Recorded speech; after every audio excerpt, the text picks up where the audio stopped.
Vamos dar início ao nosso evento aqui com a palestra do professor Marcelo Costa de Lima, professor do UFPA. E lá na nossa nota, fiz questão de tirar, obviamente, os dados de cada um dos palestrantes dos seus próprios currículos. Fiz questão de escrever: o pesquisador tem experiência na área de física, eu brinquei com ele agora há pouco, na matéria jornalística, obviamente. Esse jornalista brincou e colocou tarimbado, né, na área de física, a gente brinca. Mas professor experiente, como diz lá no currículo dele, com ênfase em relatividade e gravitação, atuando principalmente nos seguintes temas: inconsistências da elerodinâmica clássica, reação e radiação, monopólios magnéticos de Dirac, história e desenvolvimento da elerodinâmica clássica. No mais, título da palestra e outras coisas mais, deixamos a palavra com o professor Marcelo, por favor. Mais uma vez, obrigado pela sua presença. Saúde.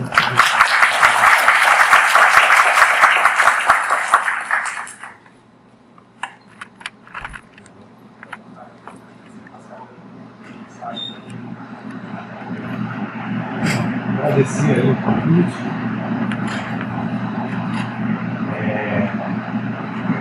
Já antecipou um pouco aqui, né? Está falando disso. Essa semana, né, do Eclipse vai ter, acho que os dois eventos. Primeiro que no Museu do Eclipse, em Sobral, né, existe hoje em Sobral, né, um espaço lá de divulgação científica, museu, etc. e tal, que eu acredito esteja associado à Universidade Estadual do Ceará, não tenho certeza, que é exatamente na Praça do Patrocínio, onde ficou a equipe brasileira durante o Eclipse. E essa semana vão estar fazendo lá o evento. E o Observatório Nacional também, né, semana que vem, vai estar fazendo evento, porque a equipe brasileira lá era a equipe do Observatório Nacional, né? Mas eu aqui basicamente, claro, a gente vai falar o que aconteceu, mas eu quis me ater um pouco mais à física e à ciência, né, propriamente. Aqui, né? Do que os aspectos mais midiáticos, sociológicos, antropológicos, porque o Eclipse Sobral ele também teve um impacto muito importante na cultura de um modo geral, porque o mundo acordou para a figura do Einstein naquele momento, né? E da noite para o dia o Einstein virou uma celebridade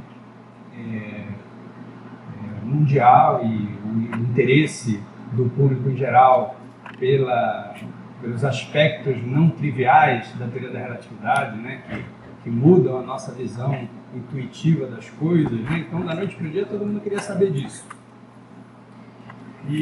Mas eu acho assim, do ponto de vista da história da ciência, vale a pena a gente refletir um pouco se isso foi somente uma jogada de marketing, né, ou se naquele momento a comunidade científica já deu o assunto por encerrado, né? E é isso que eu queria também discutir um pouco aqui com vocês hoje. Então, a história toda, ela se inicia, na verdade, com a relatividade especial, né? A relatividade especial é a de 1905, né? Quando Einstein justamente introduziu a ideia de que um observador em movimento muito próximo à velocidade da luz, ele começa a perceber coisas que não são nada intuitivas para nós, né, como relógios andarem em taxas diferentes, o encurtamento dos comprimentos, essas coisas, né?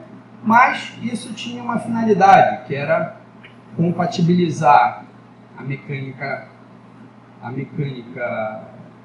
não a mecânica de Newton, porque essa ele modificou, né? Compatibilizar a mecânica com a eletrodinâmica. E isso deixou um problema. Isso ele conseguiu, né? Esse objetivo foi alcançado com a relatividade especial em 1905. Mas aí ficou o problema, que eu estou chamando aqui, que é o problema da gravitação. Porque a teoria da gravitação, ela era uma teoria de ação instantânea à distância, né? Quer dizer, todos os corpos sabem de alguma maneira, da presença de todos os outros, sem precisar tocá-los, né? Sem que precise haver uma interação propagada entre eles.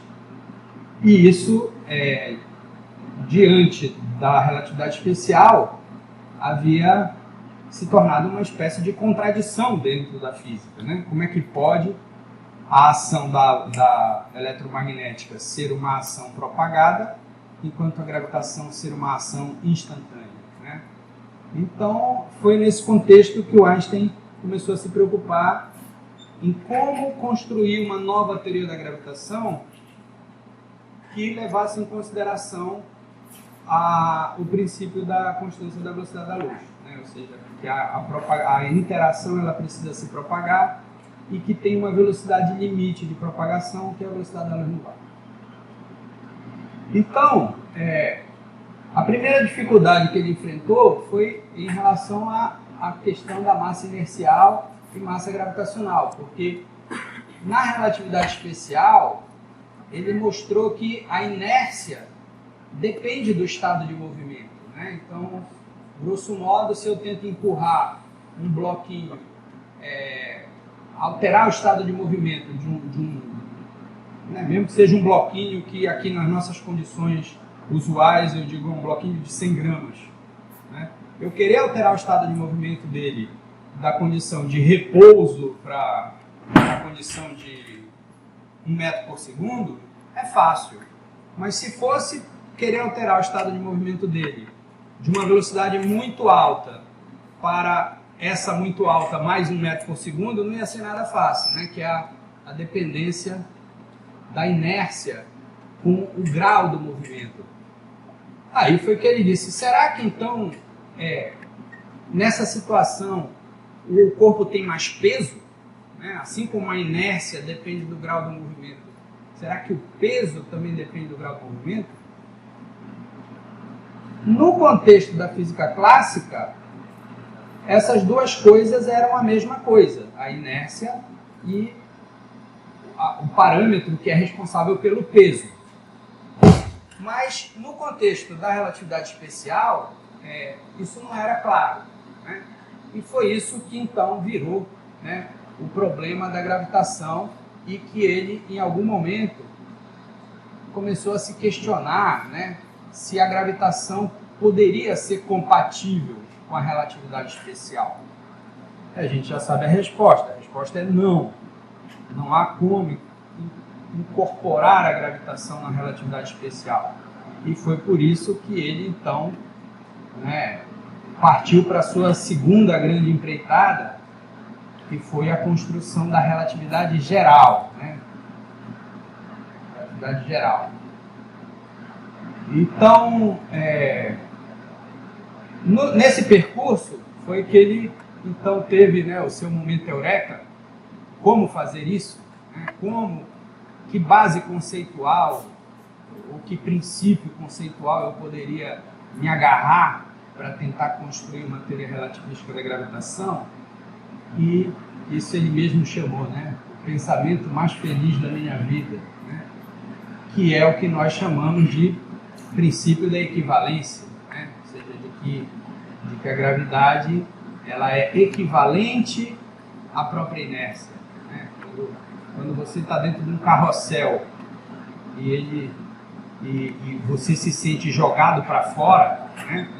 Você na verdade não está sendo jogado para fora, você está apenas por inércia tentando sair pela tangente. O carrossel obriga você a fazer a volta. Mas a sensação que você tem é de que tem uma força puxando você para fora. Essa força é aquela força que o Newton chama de força inercial, né? Forças de inércia, com forças fictícias, né? Ou, por exemplo, se você está dentro do elevador, o elevador subitamente, sei lá, dá uma quedazinha e você tem aquela súbita sensação de falta de peso, né? É que eu sou traumatizado porque eu já passei por isso. Eu sei que todo mundo já passou por isso. Então, de novo, quer dizer, a sensação da falta de peso, o Newton chamaria de um efeito inercial fictício, né? Para Newton, o peso continua lá. O Einstein vai dizer, não, o peso não continua lá, porque o peso é relativo. Né? O peso é equivalente a um estado de aceleração. E é isso que eu ilustro aqui. Isso aqui eu ilustro aqui, né? O princípio da equivalência, o chamado elevador de Einstein.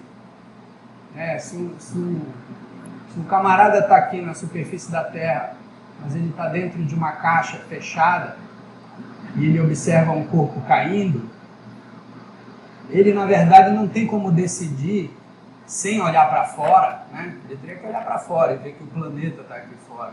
Mas se ele não tem como olhar para fora, se ele quer fazer experiências somente dentro do próprio ambiente dele, ele veria esse corpo caindo aqui, mas ele não teria como decidir se esse corpo realmente cai ou se é a caixa que está acelerada para cima.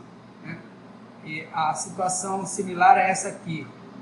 Aqui o camarada, eu estou imaginando que o camarada está dentro da caixa, no meio do espaço sideral, sem nenhuma influência de gravidade. Então ele, na verdade, estaria flutuando aqui dentro, e essa bola também estaria flutuando aqui dentro, mas como a caixa está acelerada para cima, então ele é comprimido contra o chão, porque a caixa está sendo acelerada para cima, e um corpo aqui abandonado se dirige aceleradamente para o chão do ponto de vista dele, porque a caixa está acelerada para cima. Então, o Einstein vai dizer, essas duas situações, elas são situações fisicamente indistinguíveis. Não é possível afirmar, esse cara não tem condições de afirmar se ele é um referencial acelerado ou se ele está na presença do campo gravitacional. E da mesma maneira, esse cara aqui, ele também não é capaz de assegurar se ele está acelerado ou se ele está na presença de um campo de gravitação. Ele necessariamente teria que olhar para fora. Né? Então nós aqui dentro dessa sala, quando eu solto isso aqui, isso cai, eu na verdade não tenho como saber se é porque isso aqui é um auditório plantado aqui na vizinhança da Djalma Dutra, ou se é porque esse prédio inteiro, né, está viajando pelo espaço sideral com uma aceleração de 10 metros por segundo ao quadrado. Não há como saber. Só tem que olhar para fora. Né? Então tem a outra versão do princípio da equivalência, que é do ponto de vista do referencial em queda livre. Né? Então aqui está o camaradinho no meio do espaço sideral, sem gravidade e sem aceleração do foguete. Então ele está lá flutuando, o negócio está flutuando também.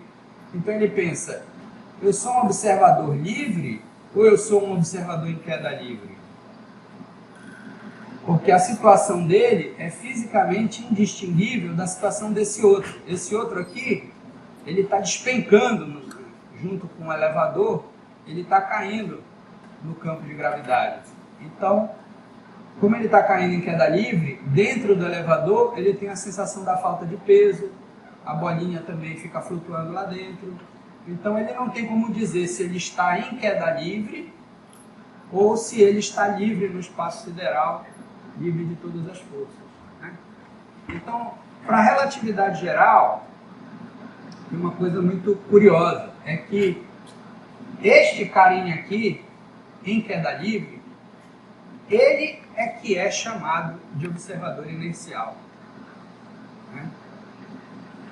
Quando a gente aprende mecânica, a gente sabe que um ponto fundamental lá das leis de Newton é você dizer quem é o observador inercial. É o observador que vê as leis de Newton funcionarem direito. Né?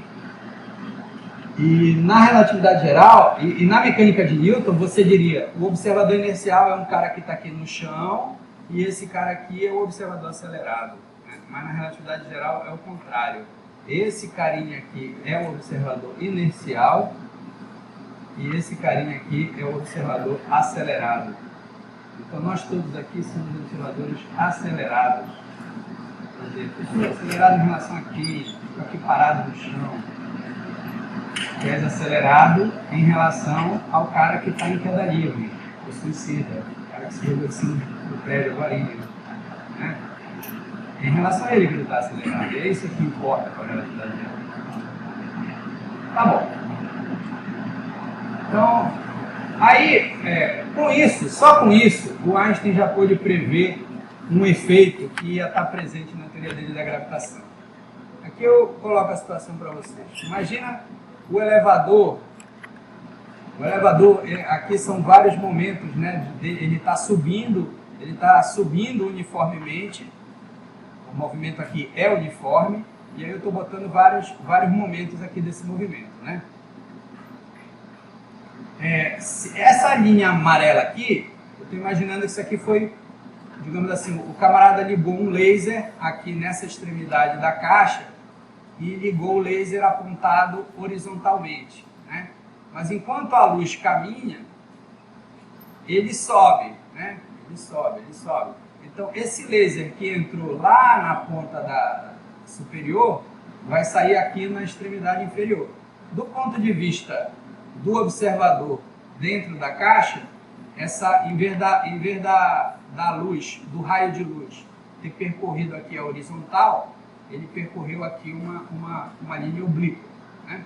Do ponto de vista desse cara. Isso é o que a gente chama de aberração da luz. É um efeito bem conhecido, inclusive classicamente, né? Um raio de luz, quando você anda em relação à fonte, ele muda de direção. Um astrônomo, quando quer olhar uma estrela no céu, como a Terra se move, ele na verdade ele não tem que orientar o telescópio diretamente para a estrela, ele tem que orientar um pouquinho virado por causa da composição da velocidade da luz com a própria velocidade da Terra. Isso já era conhecido desde 1700 e tal, né? Isso é a aberração da luz. Aí o Einstein chega e diz, e se for acelerado? Né? Veja, se esse cara aqui anda aceleradamente para cima, então, nos momentos iniciais, né, nos primeiros momentos, ele anda pouco. Mas como ele vai ganhando velocidade, aí ele começa a andar muito rápido, né? Então, da mesma forma, a luz que entrou aqui sai aqui, mas do ponto de vista desse carinha, ele dirá que o raio de luz encurvou. Do ponto de vista dele, ele dirá que o raio de luz encurvou. Aí nós vamos dizer, não é que encurvou, é que ele está acelerado para cima, então deu essa sensação de que o raio encurvou. Aí o Einstein vem e diz, mas pelo princípio da equivalência não há como saber, porque uma situação é fisicamente equivalente à outra. Então Einstein diz, se fosse então um campo de gravidade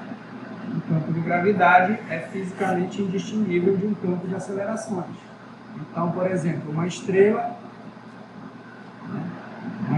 aqui que emitisse o seu raio luminoso até o observador e esse raio luminoso passasse na vizinhança de um campo gravitacional intenso, deveria ter o mesmo efeito de encurvamento que o efeito de referenciais acelerados. Então, esse raio daria esse encurvamento aqui, o observador, por sua vez, teria a impressão de que a estrela está nessa posição, né? Porque do ponto de vista dele, ele ia simplesmente prolongar, né? Em linha reta, né? O que ele está vendo, então ele ia ver a estrela nessa posição aparente, quando a estrela está nessa posição, porque o raio de luz encurvou. Então, foi isso que o Einstein fez o primeiro artigo dele sobre isso, né? Que foi o artigo de 1911, que é um artigo de antes da relatividade geral, antes mesmo dele ter a teoria pronta, mas ele disse, não, mas isso aqui é algo que a minha nova teoria deverá levar em consideração, né? É algo inevitável, algo inescapável. E aí ele faz o cálculo do desvio para o vermelho,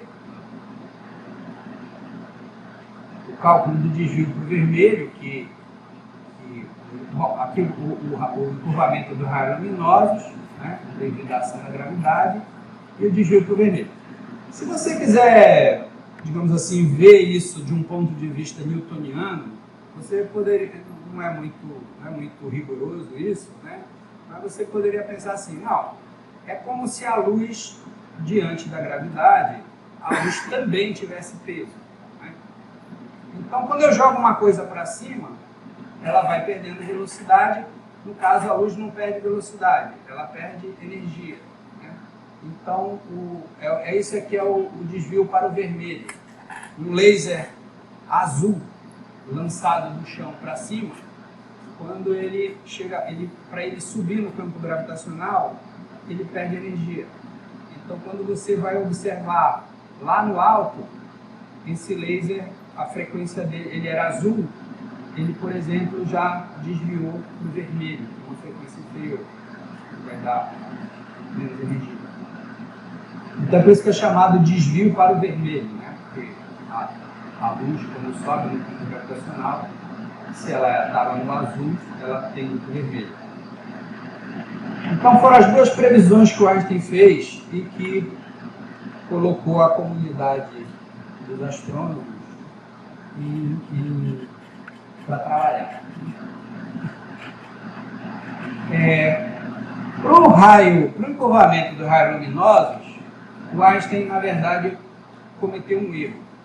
Porque como ele fez essa conta aqui, como ele fez as contas aqui nesse artigo, ele simplesmente admitiu que a luz tinha peso conforme a teoria da relatividade especial. Massa é energia, energia é massa. Então a luz tem energia, então a luz pesa.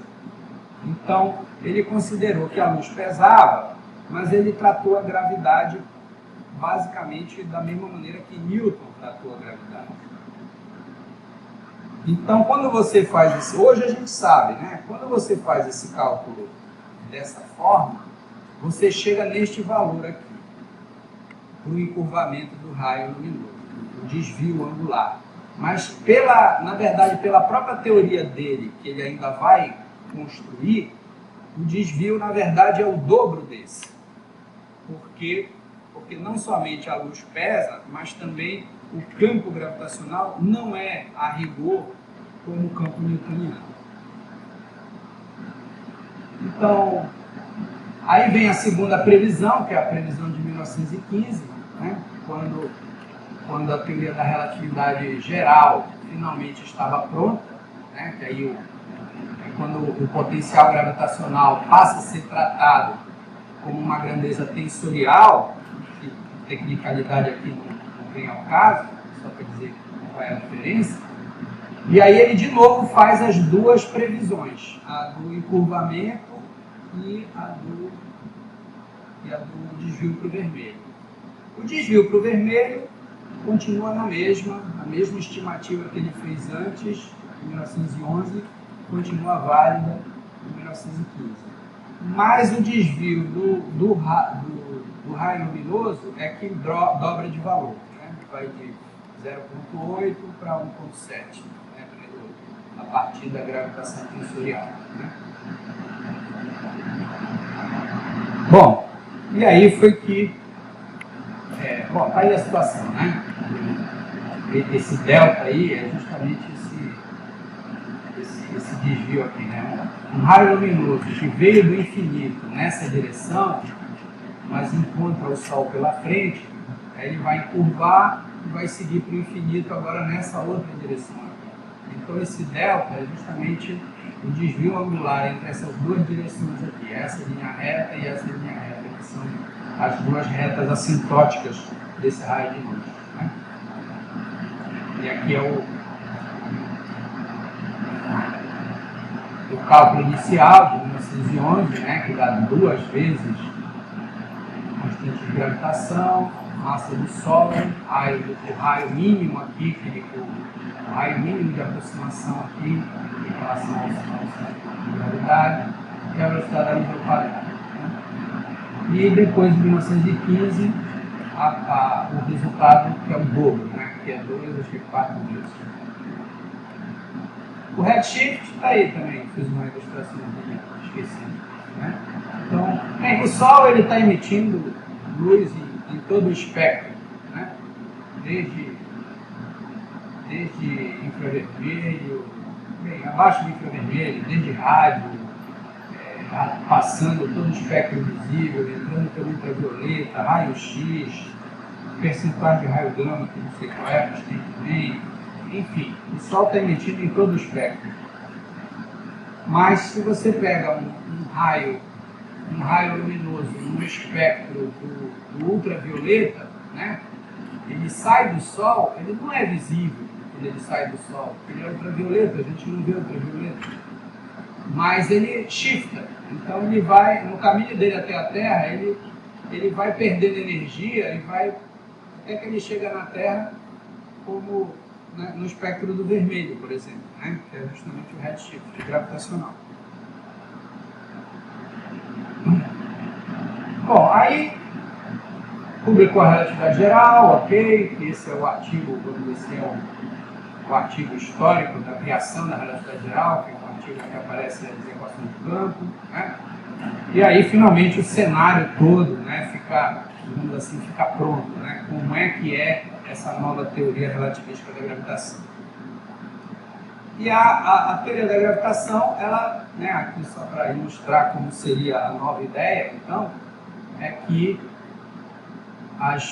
toda massa, toda forma de energia modifica a geometria do próprio tecido do espaço e do tempo, né? A gente é acostumado a pensar no espaço e no tempo como coisas dadas a priori, né? Como se fosse um palco onde os acontecimentos físicos se dão, né? E o Einstein já tinha antecipado isso na relatividade especial e vai dizer isso de maneira até mais radical na relatividade geral. O espaço e o tempo, eles não são o palco, eles são ativos, eles são parte dos processos físicos, né? Então a gente entende isso dizendo que a matéria e a energia deformam a geometria do espaço-tempo. Então você tem aqui um carinha aqui, sem gravidade, significa que o espaço é plano nessa região, né? Então, duas estrelas aqui, manda o raio para esse cara e tal, ele vê elas numa certa separação, né? Mas se depois você se a mesma situação tem o Sol aqui no meio, né? Aí aquele raio que antes ia em linha reta, ele agora faz isso, né? Ele curva na presença do Sol e sai para lá, ou seja, não chega no olho do observador. Esse outro aqui também, curva e sai para cá, já não chega no observador. Mas tem outro que chega, que era o que antes não chegava. Esse aqui agora em curva e chega, esse aqui agora em curva e chega. Se ele projeta para lá, ele tem a impressão de que essa estrela está aqui e de que essa estrela está aqui. Ou seja, no céu, o afastamento entre essas estrelas aumentou, né? Agora, é claro, todo mundo sabe que numa situação concreta, se eu fosse olhar agora para estrelas que estão atrás do Sol, eu não ia ver nada, porque o Sol ia eclipsar completamente a minha visão, né? Então é por isso, daí vem a questão do eclipse. As condições para que você fizesse esse tipo de observação, ela só poderia acontecer se houvesse um eclipse do Sol em relação ao observador, porque, né, no momento que a Lua se colocar aqui, ela eclipsa a luz do Sol, mas a gravidade continua lá, e aí você vai poder observar esse tipo de fenômeno se ele existir, né? Bom, várias tentativas de medir esse efeito houveram antes de 1919, né? E a primeira também nos envolve, né? É o eclipse de 1912, aqui no Brasil, que foi visto em Minas Gerais. Nesse eclipse de 1912, veja, em 1912, a relatividade geral ainda não estava pronta. E a previsão do Einstein, do encurvamento luminoso, ainda era a previsão errada. A previsão de 0,8, né? Mas esse cara aqui, que é o Charles Perrine, ele era o diretor do Observatório de Córdoba, na Argentina, e ele tinha estudado na Alemanha, estudado em Potsdam, conhecia o Frauenlich, e pelo Frauenlich ele soube da teoria do Einstein. Então, na verdade, só o Perrine é que estava nesse eclipse tentando fazer medidas de relatividade geral. As outras equipes todas que foram para lá estavam estudando outras coisas, não estavam nem a par do problema da relatividade. Né? Em 1914, aí sim, que foi a equipe do Freundlich, né? O pessoal do Observatório de Potsdam, na Alemanha, né? O Freundlich foi um cara que ele era alemão, conhecia o Einstein pessoalmente, e o Einstein, né, botou pilha nele. Cara, eu tive até dinheiro do bolso, por anos atrás, isso aí. Né? Mas, enfim, esse eclipse, ele foi um eclipse na Crimeia, na Rússia, né? Quando eles foram para lá, estourou a Primeira Guerra Mundial e os russos eram inimigos dos alemães. Então, o Freundlich só foi para a Rússia para ser preso, teve equipamento confiscado, uma confusão para conseguirem trazer o Freundlich de volta e o equipamento de volta. Né? O Observatório Lick, que eu botei aqui, que era o observatório, é o mais antigo, acho que é o mais antigo observatório americano.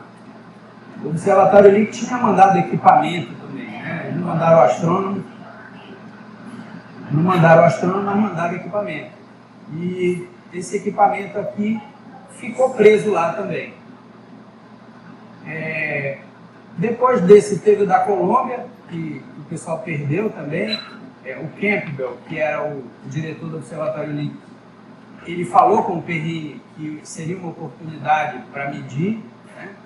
O Perrine, ele, inclusive, foi para esse eclipse, mas por falta de verba, por falta de equipamento, o que ele foi estudar lá foram outras coisas. Né? Ele não foi estudar o problema da relatividade, e ele estava ciente que era um problema que estava em aberto, mas mesmo assim, por alguma razão, não fez medidas de relatividade com relação ao encurvalamento de raio. E aí, finalmente, vem... Eu botei os dois aí juntos, né? Porque esses dois eclipses são... que foi objeto de alguma controvérsia na comunidade de astrônomos, né? Que é o eclipse de 1918, nos Estados Unidos, em que o pessoal do Observatório Lick foi lá justamente para medir o efeito da relatividade geral, né? Mas, enfim, eu não saberia dizer para vocês em detalhes quais foram as dificuldades técnicas, mas eles não conseguiram realmente tirar a informação dos dados deles, né? E tanto que demorou muito para sair o relatório deles. Quando o relatório deles saiu, já tinha sido depois do eclipse de Sobral, e mesmo assim os resultados deles foram inconclusivos. Né? 1918. Em 19, o eclipse de Sobral. Né? E, na verdade, a gente fala eclipse de Sobral porque nós somos brasileiros. Mas... Foi só observado. Ele foi, simultaneamente, ele foi observado em Sobral, no Brasil, e na Ilha de Príncipe, né? No Golfo da Guiné, em São Tomé. O Eddington, que é a pessoa que tem o seu nome imortalizado junto a esse eclipse, o Eddington, ele na verdade foi para a Ilha de Príncipe, né? E para cá, para Cabo Sobral, vieram Crommelin e Davidson. Todos eles da equipe Bom, era conjunto, era gente do Observatório de Greenwich e do Observatório da Universidade de Cambridge, que era o Wellington. Mas, na verdade, a expedição em si era uma expedição do Observatório de Greenwich, e o chefão, que não veio, era o Frank Dyson. Né? O Frank Dyson, ele só mandou todo mundo, parece que o orientador de vocês faz com vocês hoje. Mandou todo mundo fazer o trabalho e ele depois só quer ver os resultados. Ficou na Inglaterra. Essa é uma foto do eclipse de 1912, aqui no Brasil. Que não deu em nada, né? Porque choveu e ninguém conseguiu ver nada, nem o Perrine conseguiu ver nada. Aqui eu estou botando o pessoal do Observatório Nacional, né? O Henrique Morizzi, aqui, diretor do Observatório Nacional. O Morizzi vai estar em Sobral depois, no 19. O Domingos Costa, que era também do Observatório Nacional, que depois vai estar também em 19 no Eclipse de Sobral. Aqui está o Davidson, que era do Observatório de Greenwich e que vai estar também em Sobral, vai voltar ao Brasil. Aqui está o Eddington, né, que estava no dia de 1912, mas não vai vir para Sobral, porque vai ir para a Ilha de Príncipe. Né? E eu não sei porquê, aqui está o Marco Ferrer, o Marco Ferrer ele é muito famoso, ele é um fotógrafo muito famoso do início da República. A casa de fotografia talvez mais famosa do Brasil era a empresa dele. O que ele está fazendo aí? Eu não sei, talvez algum material dele de fotografia fosse útil para fotografias astronômicas, não sei o que ele está fazendo. Vocês certamente conhecem ele, porque aquela foto do Machado de Assis ainda relativamente jovem, que é uma foto que a gente vê bem que o Machado de Assis é mulato, né? Essa foto é do Marco Ferreira. Bom, o eclipse de 19, está aí, né? 29 de maio, esse é o eclipse que, né? Aqui está a linha de totalidade dele, né? Ele brotou lá no Pacífico, atravessou. Ele foi visto aqui em Belém, né? Mas o problema é que aqui em Belém ele foi parcial.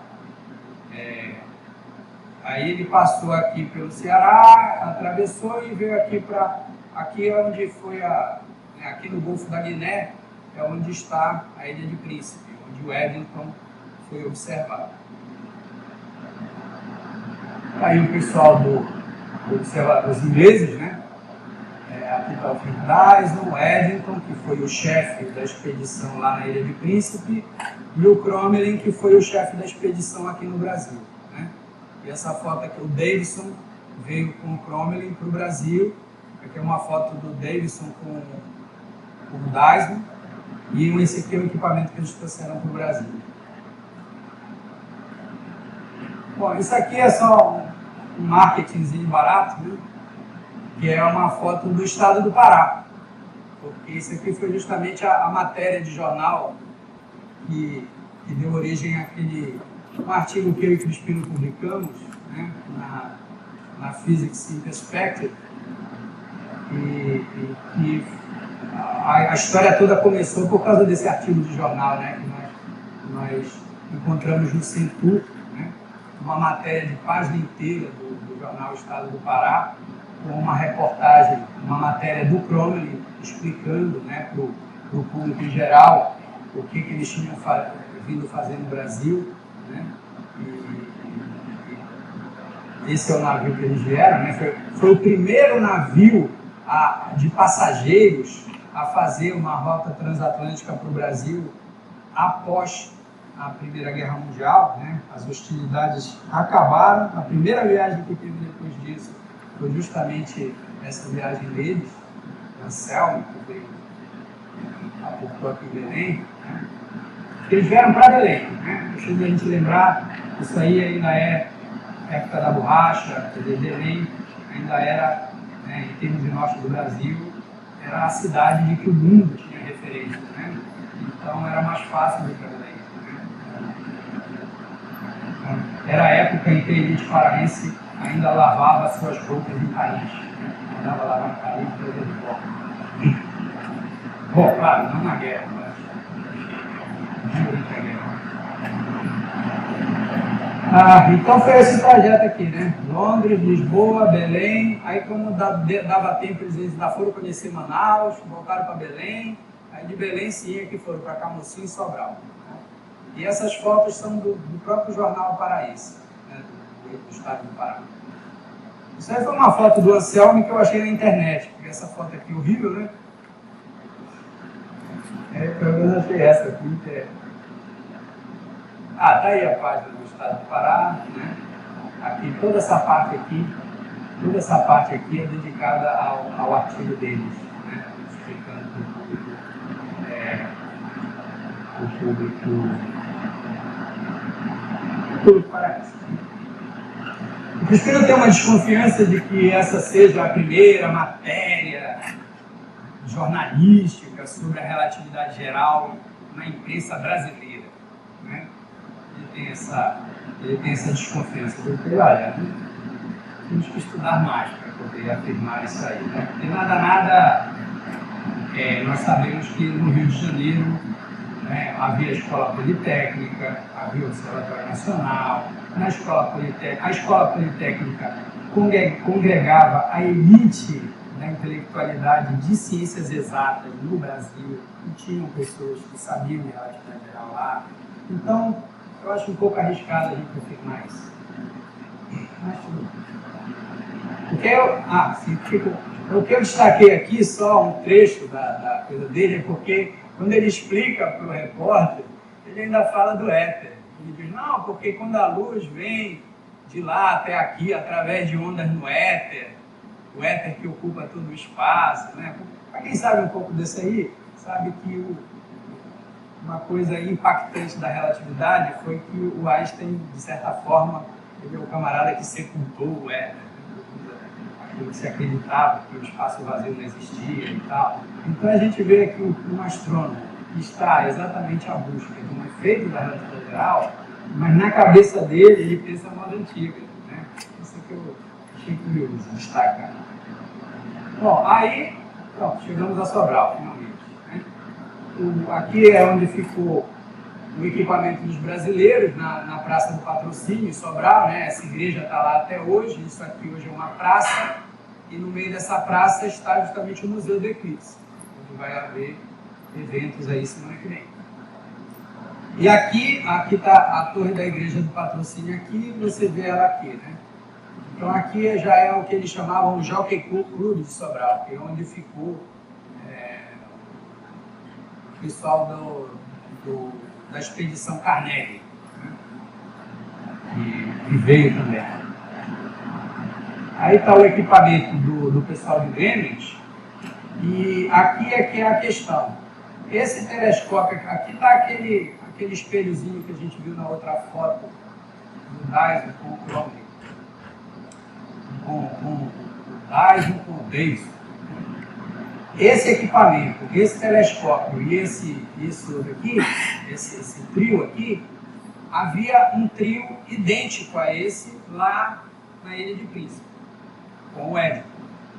Então, o que eles queriam era que esse equipamento aqui, ele fazendo boas medidas, e o equipamento lá da Ilha de Príncipe também fazendo boas medidas, eles teriam dois conjuntos de medidas por dois equipamentos similares e independentes, em dois pontos diferentes da Terra, olhando o mesmo eclipse, né?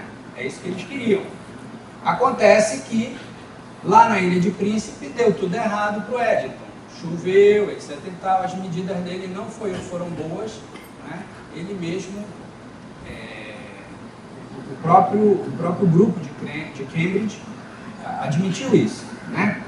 As medidas de Sobral, desse equipamento aqui, foram piores ainda, porque eles nem souberam entender por que não deu certo. E eles atribuíram ao fato de que o calor do Brasil dilatou as lentes aqui, que gerou, né, um borrão lá, sei lá o quê, mas que visivelmente as medidas não eram boas. E o que deu certo foi esse outro carinha aqui, que tinha sido levado apenas por garantia, né? Mas não havia um similar dele lá em Príncipe.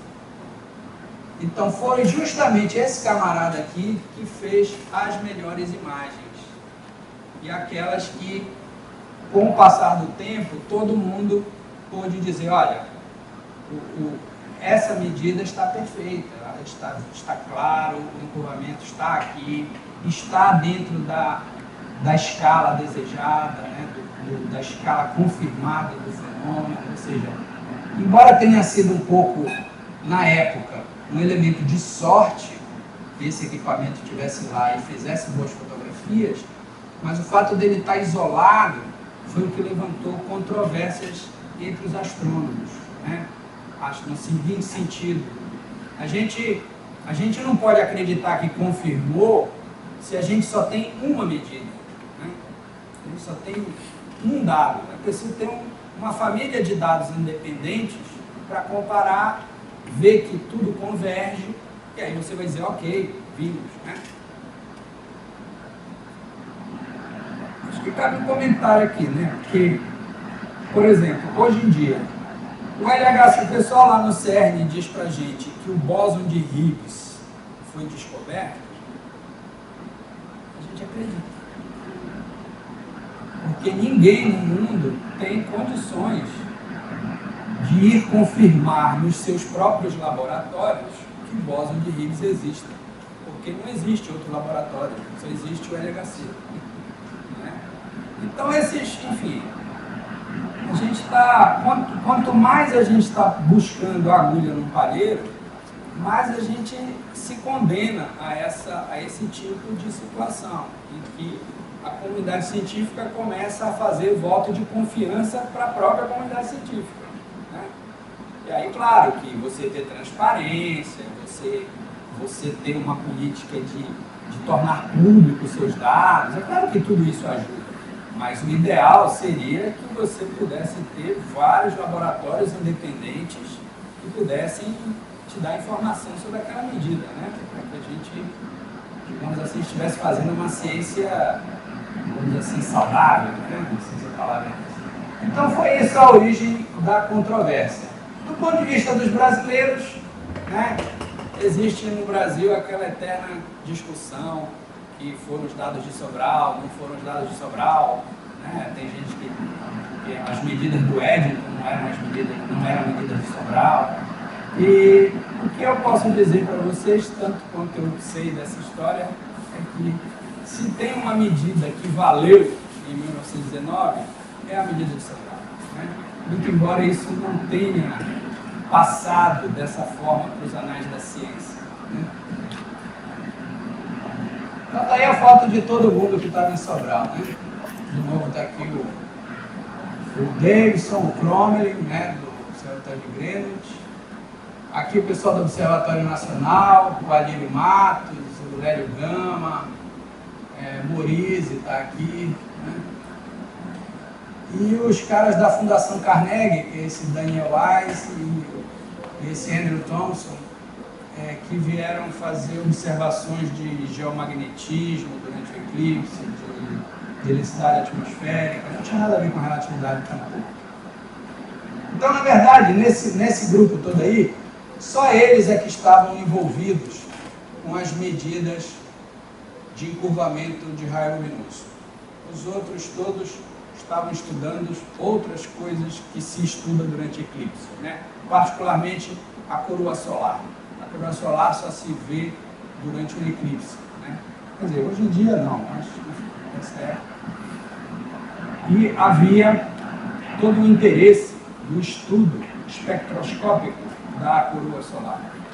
Fazia pouco tempo que o hélio havia sido descoberto no Sol. Né? O hélio não foi descoberto aqui, pessoal. O hélio era um buraco na tabela periódica. Né? E ele foi descoberto primeiro por análise espectroscópica da luz solar. Né? Porque o pessoal viu que havia um elemento lá que tinha uma raia espectral que não era a raia de nenhum elemento aqui. Foi por isso que ele foi chamado de hélio, né? Ele era o elemento do Sol. E só depois é que, enfim, achamos o hélio aqui embaixo. Outra foto do mesmo grupo aí. Bom, essa foto aqui, né, que é a foto famosíssima, né, que todo mundo está colocando aí nos pôsteres, essa é a foto do pessoal de Greenwich, né?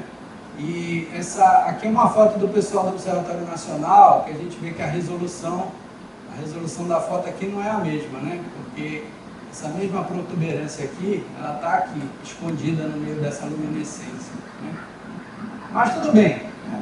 Era só por curiosidade, eu estou colocando as duas fotos em paralelo. Bom, vou pular isso. Aqui é o esquema lá que está no artigo do Dyson, né? Levaram os dados para o Dyson. E esse aqui já é o esquema lá do artigo, né? Do campo de estrelas que eles levaram em consideração, que eles observaram desvios e levaram em consideração nas suas medidas, né?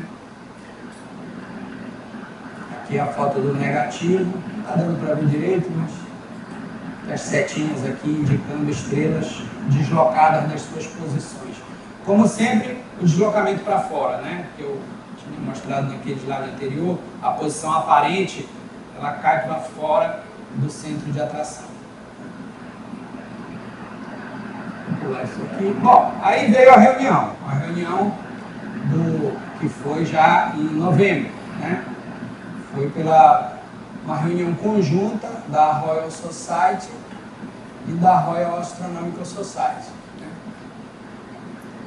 Que há muitos anos elas não faziam uma reunião conjunta, né? Mas como era uma questão da gravitação, né? Eles resolveram fazer a reunião conjunta. E aí o Dyson apresentou os dados. O que eles fizeram, o pessoal do observatório?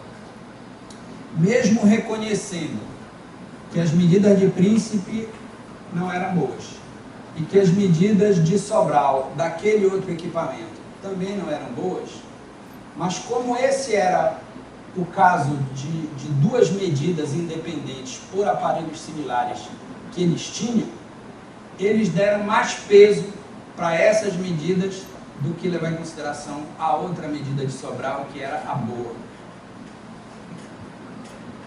E apresentaram isso como evidência de que estava confirmado a previsão de Einstein, né? E a comunidade, a princípio, aceitou, pelo menos a comunidade britânica aceitou, né? Isso aqui é uma fala do J.J. Thomson, que é o descobridor do elétron, né? Nessa época ele era o presidente da Royal Society, né?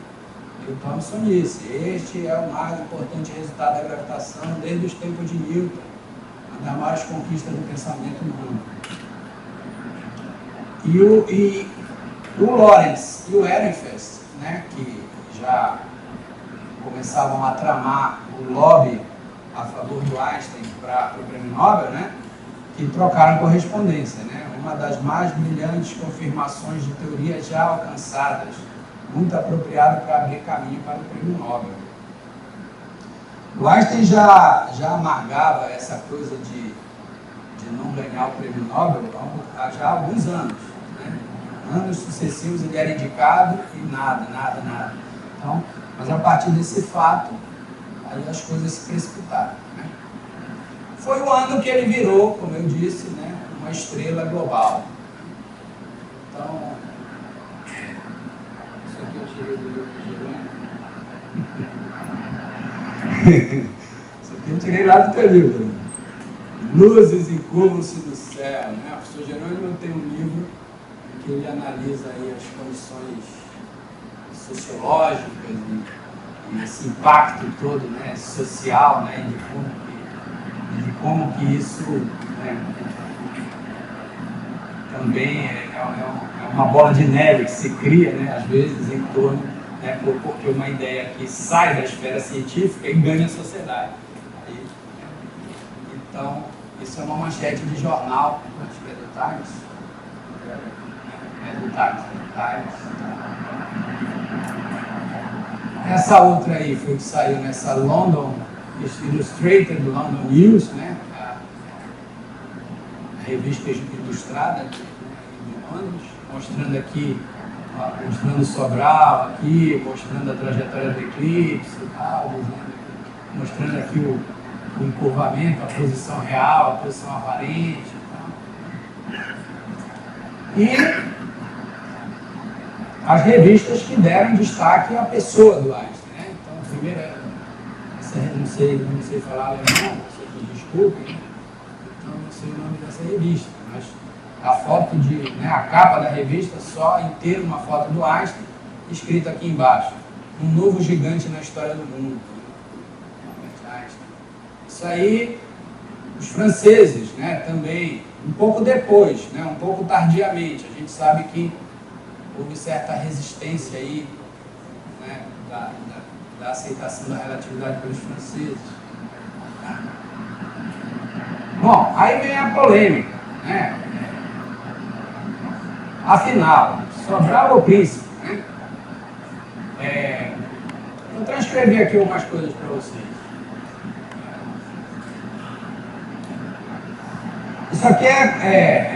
Isso aqui foi o Dyson mandando as fotos do eclipse para para os outros observatórios do mundo, né, para outros astrônomos. Né? E aqui no caso o Campbell, que era o diretor do observatório Lick, esse Lessinger, desse outro observatório aqui, e o Hale, que talvez o maior astrônomo americano daquele período, né, do observatório de Monte Wilson. Ele diz assim, ó, naturalmente nossa opinião depende do quanto o material observacional é bom, e vou distribuir algumas cópias similares para mostrar a qualidade das imagens, né, já que só eles tinham as imagens. O Selinger responde para o Dyson, sim, só que essa foto que ele manda para todo mundo não é a foto dos dados que eles fizeram análise de dados para anunciar o resultado, que eram as fotos ruins. Ele vai e manda a foto de Sobral, que era a foto boa, que era o dado que eles mesmos tinham descartado. Aí o Selinger, que está de inocente na parada, diz pro Dyson, a fotografia deixa pouca dúvida de que a deflexão é próxima do valor total. Acredito que você planeja observar o eclipse de 1922. Estou certo que você será o primeiro a concordar comigo que um resultado de tal importância deva ser confirmado completamente antes que aceitemos a teoria de Einstein como estabelecida. O bom senso de um bom cientista. O Eddington, nesse momento, estava fazendo o seu marketing pessoal, né? Associando o seu nome, imortalizando o seu nome junto à confirmação da relatividade geral. E aí tem uma fala do Campbell, que veio depois, né, que justamente a imprensa perguntou por que de medir em 22. Aí ele diz, o professor Eddington estava muito inclinado a atribuir peso considerável às medidas da África. Mas, como as poucas imagens e o pequeno número de placas não eram boas, quanto aquelas obtidas no Brasil, e os resultados dessas últimas foram dados um peso menor, né, que é um peso menor dado do Brasil, a lógica da situação toda não me pareceu clara. Peraí, esses caras estão querendo vender um peixe ou eles realmente mediram ou não? Além disso, tem uma outra pedra no sapato, que não tem nada a ver com o curvamento do raio luminoso, tem a ver com o redshift. Desde lá de 1911, que espectroscopistas também tentavam encontrar o redshift. O próprio Einstein, né, havia dito, né, que se o redshift não fosse encontrado, né, a minha querida teoria tem que ir para a lata do lixo. Foi o próprio Einstein que disse isso em 1911. Né? Então o pessoal dizia, não, encontrar o redshift é tão importante quanto encontrar o curvamento do raio luminoso. E o redshift ninguém encontrava. Então, Schwartz foi o primeiro cara que tentou encontrar o redshift, encontrou abaixo do esperado. Esse cara que era do Observatório de Monte Wilson, né, não encontrou, até 1917 não tinha evidência. O Halley, que era o superior dele, né, o Halley. Isso aqui no Encontro Nacional da Academia de Ciências, ele diz, a conclusão geral das investigações é de que dentro dos limites de erro das medidas não há evidência do efeito deduzido a partir do princípio da equivalência. E finalmente em 1919 tem essa medida desse cara Evershed, né, do Observatório de Guadalcanal, que ele observa o seguinte, ele observa o redshift da luz vindo do Sol, legal. Mas aí como Vênus estava passando para trás do Sol, ele mediu o redshift da luz que saiu do Sol, refletiu em Vênus e veio para a Terra. Então, da luz que veio diretamente do Sol, ele mediu o redshift. Da luz que saiu do Sol para Vênus e refletiu na Terra, ele mediu blue shift, desvio para o azul, não para o vermelho. Então, enfim, a situação não era nada fácil no terreno do redshift, né? Então, tá aí isso aí é o Einstein com o St. John, já em 1931, o St. John ainda está mostrando para o Einstein as placas dele onde ele não encontrou nada, né, do redshift. Aí está o Evershed, Halley, O Halley, ele é um dos fundadores do Caltech, né? Isso aqui é o Millikan, Albert Millikan, a experiência de Millikan, o Halley e esse cara aqui que a gente só sabe que ele existe porque ele está nessa foto com os outros dois. Mas ele é um dos fundadores do Caltech, assim como os outros dois, né?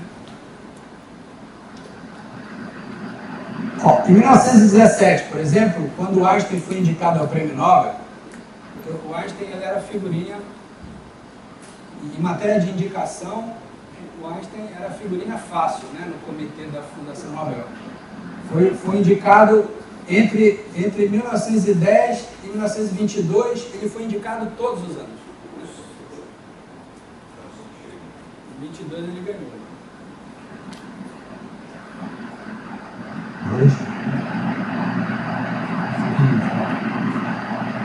O Einstein só não ganhou, o Einstein só vai ganhar aqui, né? Mas em 1917, que é o ano que ele foi indicado e não ganhou, o relatório da Fundação Nobel diz exatamente que se refere exatamente aos resultados negativos do redshift, né? O relatório da Fundação Nobel, a recusa de dar o prêmio Nobel a ele, é baseada explicitamente no resultado negativo de St. John. O que impede a concessão do prêmio, eles botam entre... Isso aqui são eles falando, né? Ao famoso físico teórico. E aí é que, finalmente, né, no ano seguinte, surgem os dados do leak daquele eclipse anterior, de 1918, que eles não publicavam, até que por fim publicaram. Em 1920, publicaram o 0,87, né? Metade do valor. E aí o Curtis, que foi quem processou esses dados, ele não era propriamente um relativista fervoroso, ele disse assim, ó, não acreditamos que tais resultados permitam uma decisão a favor ou contra a hipótese da deflexão, seja de Einstein, seja outra. Esses resultados inconclusivos são publicados apenas para efeito de registro. Aí ele diz aqui, quando a teoria de Einstein cair em descrédito daqui a 10 anos, estes resultados negativos serão vistos com mais apreço do que agora. Ele disse, quando mostrarem que o cara está errado, aí vão dizer, olha, bem o que o Curtis falou. Mas, enfim, o efeito disso foi que a comunidade astronômica se dividiu. E aí o pessoal disse, não, se a gente... Todo mundo tem que ir para o eclipse de 22. Né? E é esse eclipse aqui da Austrália, que é o eclipse de 22. Né? Então, aqui só uma tabela de dados, que isso aqui eu tirei do livro, né? Que você tem os dados de Sobral, né, as primeiras medidas, né? Sobral e Príncipe. Aí aqui todas as equipes que foram para a Austrália em 22, né, porque tem várias medidas independentes, né, depois seguiu. Né. Então, só queria, digamos assim, deixar essa mensagem de que, muito embora, né, a posteriori a gente saiba que a foto de Sobral, né, aquela lá do outro equipamento, ela cravou em cima, né, mas é importante lembrar que a comunidade científica da época não viu isso como um momento, né, aquele momento eureka, o momento que você bate o martelo. A comunidade britânica bateu o martelo. Cara, era o seu observatório que estava implicado ali. Mas a comunidade astronômica no mundo esperou pelo eclipse de 22. Né? Se você entrar na internet e for procurar sobre o eclipse de 22, você logo vai ser direcionado para sites australianos. E aí você vai descobrir uma coisa curiosa. Os australianos falam do eclipse de 22 como nós falamos do eclipse de Sobral. Né? Quando a relatividade foi confirmada na nossa Terra. Né? Essa coisa assim que também nós temos essa percepção. Tá bom. É isso, pessoal. Eu confesso que, apesar de ter estudado 0,1% de relatividade, eu li um bocado, li a biografia mais famosa do Einstein, E ultimamente me interessei um pouquinho por essa história, né? E me deparei com a figura do Edison, né? E eu acho que para quem inicia relatividade sem conhecer um pouquinho a história, ele fica meio esquecido, mas quando você começa a estudar a história, ele começa a aparecer. E aí quando a gente vai evoluindo, a gente percebe que apesar da importância dele no experimento, ele não é tão importante quanto parece, né? E isso ficou até, eu achei interessante, tem um filme, acho que você deve ter assistido, Einstein e Eddington, que retrata a história dos dois, que por uma questão de roteiro, fica parecendo inclusive que eles fazem as coisas em simultâneo, né? Enquanto o Einstein está lá fazendo as contas, ele está fazendo as suas observações experimentais, né? A pergunta que eu faço a figura do Eddington nessa história, ela é mais científica ou é mais política? Tudo que ele representava ali no Reino Unido na época.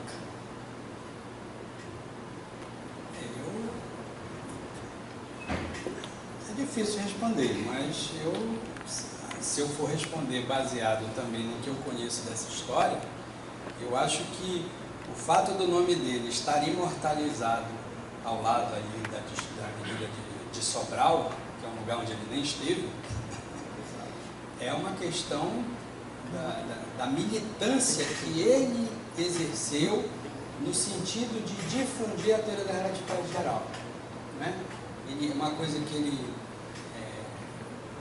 o filme mostra isso, esse filme que tu mencionaste, que ele tinha todo um lado de querer usar essa ponte que se estabeleceu entre ele e o Einstein como uma ponte para reaproximar as nações, a Alemanha e a Inglaterra, né?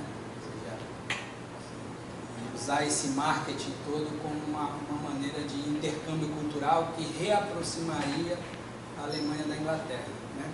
Então ele tem essa militância, de fato. Do ponto de vista científico, pode haver aí uma certa suspeita da conduta dele de tentar forçar a coisa para o lado dele, para que o nome dele ficasse associado a essa descoberta e não o nome do Dyson, não o nome do Crommelin, entendeu? Afinal de contas, a melhor foto é a foto do Crommelin, e você não acha o nome do Crommelin em lugar nenhum, né? E quando você vai olhar se houve afinal a comunidade de astrônomos aceitou que estava confirmado e pronto, ou a comunidade de astrônomos aceitou que aquilo era uma forte evidência, mas precisamos confirmar? Essa é a segunda situação. Inclusive o Dyson, o chefe dele, achava isso também, né? Precisamos confirmar. E o filme, esse filme que tu mencionaste, bota o Dyson como uma espécie de assistente dele. Não, o Dyson era o chefe dele, o Dyson era o astrônomo real. Ele só fez o que fez porque o Dyson bancou a expedição, o Observatório de Greenwich teve interesse, achou que era relevante, né?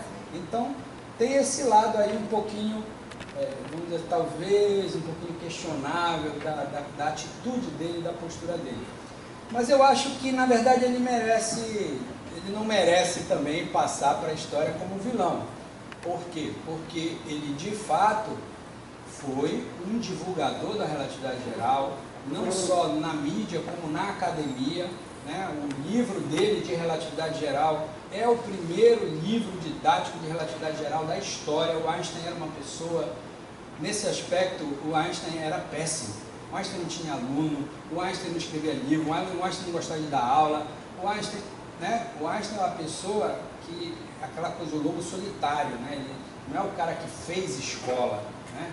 Então, claro, no ambiente universitário, isso é péssimo, porque você precisa formar gente. Então, quem nesses primeiros... Enquanto o Einstein foi vivo, estava vivo, quem foi a pessoa que mais atuou no sentido de que existissem cursos de relatividade né? De que existissem livros de relatividade para as pessoas poderem estudar, ao invés de ter que estudar nos artigos originais, ter essa preocupação didática, né? Quem fez isso foi o Eddington. Tem aquela piada, né, que não sei bem a origem dessa piada, mas todo mundo repete, de que 3 pessoas no mundo entendiam a relatividade. Era o Eddington, não sei mais quem, e o próprio autor, né? Que, embora seja uma piada que eu não sei exatamente de onde surgiu, mas dá para entender qual é o espírito da piada. A relatividade virou um castelo de cristal que ninguém sabia, que não se difundia dentro da física, nem mesmo dentro da física não se difundia. E nesse sentido, o Eddington tem um papel fundamental, né? Porque o que difundiu foi em grande medida o esforço dele, né? Na Inglaterra, com certeza. A Inglaterra tomou conhecimento da relatividade geral por ele, estudou pelo livro dele, né? O mérito é todo dele. Agora, ele ter colado o nome dele na descoberta é uma coisa um pouco discutível, realmente, se não houve ali um certo marketing pessoal dele, né? É isso assim que eu vejo, né? Não que eu esteja dizendo que foi assim, exatamente.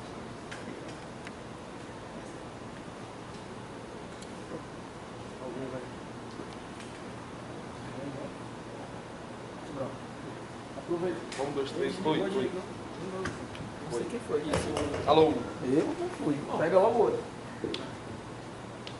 Aproveitando que está cheio de aluno aqui do primeiro ano e a questão está discutindo aqui uma evidência experimental empírica.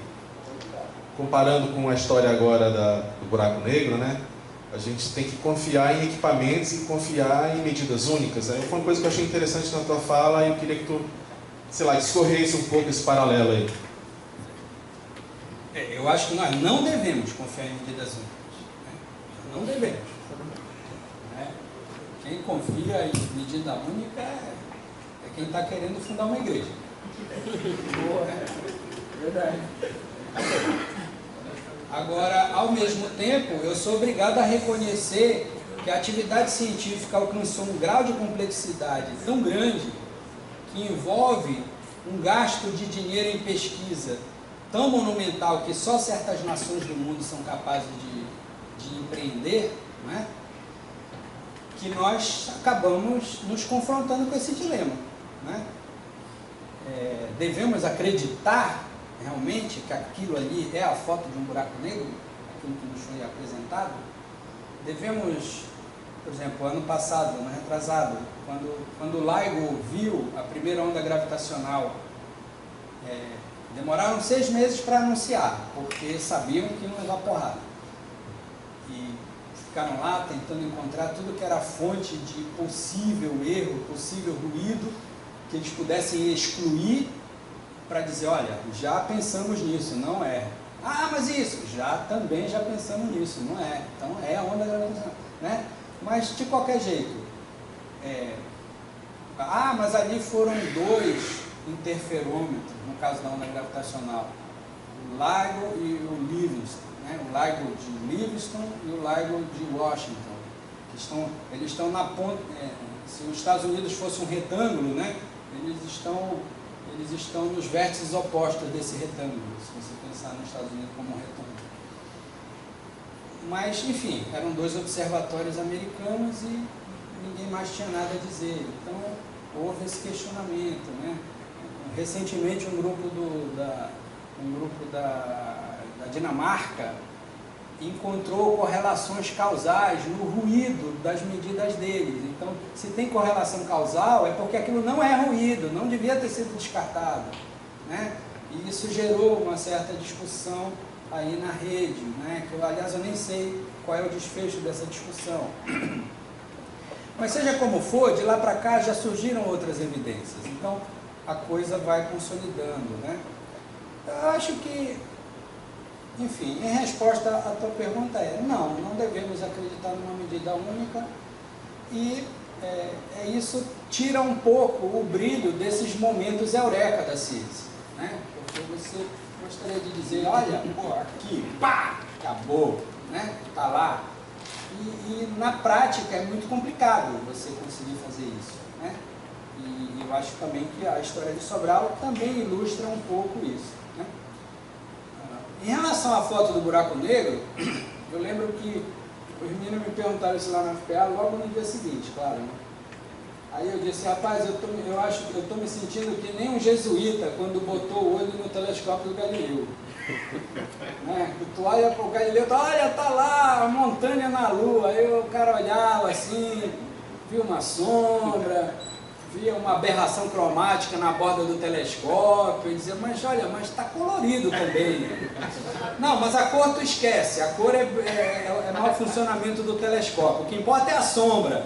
Sim, mas como é que tu sabe que o que importa é a sombra e o que não importa é a cor? Como é que tu sabes?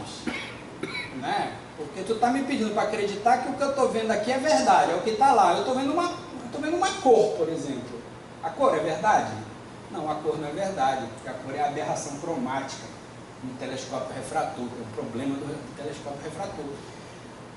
E, no entanto, naquele momento, ninguém tinha uma teoria da refração. Como é que tanto que o Galileu disse para os astrônomos lá do Colégio Romano, que era todo mundo jesuíta, né? Ele disse, não, vamos fazer o seguinte, meu próximo livro vai ser um tratado sobre a refração. Aí eu vou explicar todo o funcionamento do telescópio. Tu escreveste esse livro? Nem o Galileu. Porque ele não sabia. A lei de Snell nem existia ainda.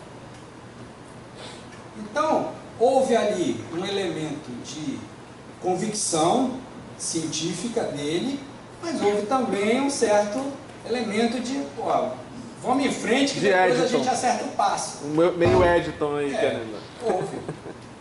E em relação ao buraco negro hoje é isso. Eu te digo, eu não faço a menor ideia de como que aquela imagem foi construída.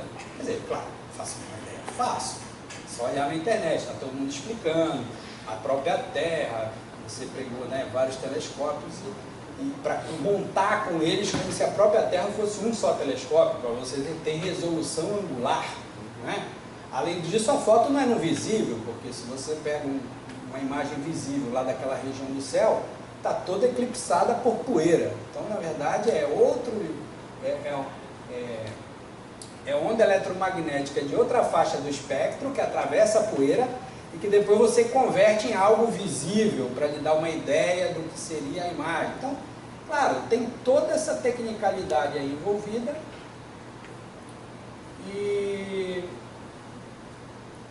mas eu diria assim, a menos que alguém viesse aqui e provasse que é uma fraude, eu diria que aquilo ali está refletindo o que, em princípio, nós deveríamos ver de fato. Né? Mas há que se melhorar. Aquela imagem vai melhorar. Com o passar dos anos, essa imagem vai melhorar. Quando o pessoal tiver essa imagem em nova e melhor resolução, vão trazer para a gente. Nos próximos anos isso vai acontecer, fatalmente. Quando lançarem o S20, aí fica mais... Porque essa resolução dos celulares agora não fica uma foto legal, né? É o que dizem por aí, né? Qual é essa foto desse buraco negro? Esse buraco negro tá então, se você disser, ok, não é uma foto do buraco negro, é uma imagem do buraco negro com base em medidas reais, com base em medidas, nem sei, é de raio-x ou é de rádio, nem sei, raio-x, eu acho. Raio-x. Na dúvida, não carimbe, né? Calma, deixa... Não, depende, qual é a pergunta? Não, pois é, não, na dúvida, olha, só do champanhe. Desde que se provou que a luz incurva na presença da gravidade, nada te impede de imaginar que exista algum objeto celeste tão pesado, mas tão pesado, que a luz incurva e não passa. Incurva tanto que cai, não passa. Estou falando grosso modo. Então, essa foto, sendo ela completa, vamos admitir que ela é uma imagem completamente realista do que está acontecendo lá, o que ela está nos mostrando é isso, um exemplo extremo de encurvamento dos raios luminosos. A luz não consegue passar e cai dentro daquela região escura, que é o que nós estamos vendo. A melhor explicação até agora é o buraco negro. O que você entende por buraco negro? Boa. Né? Mas depois a gente... Existem dois pontos. Eu queria só falar rapidinho. A gente ficava tardes e tardes Existem dois conversando. pontos. Na teoria de Einstein, buraco negro é uma coisa assim, que você tem a singularidade no centro do buraco negro e o horizonte no entorno do buraco negro. O horizonte não é singular. O horizonte é um lugar onde tudo é bem comportado. Muito obrigado. As grandezas físicas não são infinitas. Você passa pelo horizonte como eu passo daqui para cá. Eu só não consigo voltar, mas tudo bem. Mas eu passo. Né? Então, o horizonte é um lugar onde a física continua funcionando de acordo com as equações e as leis da física. Muito bem, obrigado. Não tem nada de errado com o horizonte. A não ser se o cara que entrou lá queira voltar. Só isso que tem errado. Mas, além disso, a teoria também prevê que a lei do horizonte tem a singularidade no centro do buraco negro. Eu, particularmente, acho que o problema é a singularidade. Se aquela foto está nos mostrando o horizonte. Então, se para você buraco negro é simplesmente algum objeto celeste em torno do qual se forma um horizonte, essa foto está nos mostrando a nossa primeira imagem de um buraco negro. Se você pensa que buraco negro é porque, além desse horizonte, tem uma singularidade lá dentro, bem, essa imagem não nos mostra que tem uma singularidade lá dentro. Então ainda não está confirmado que aquilo é um buraco negro.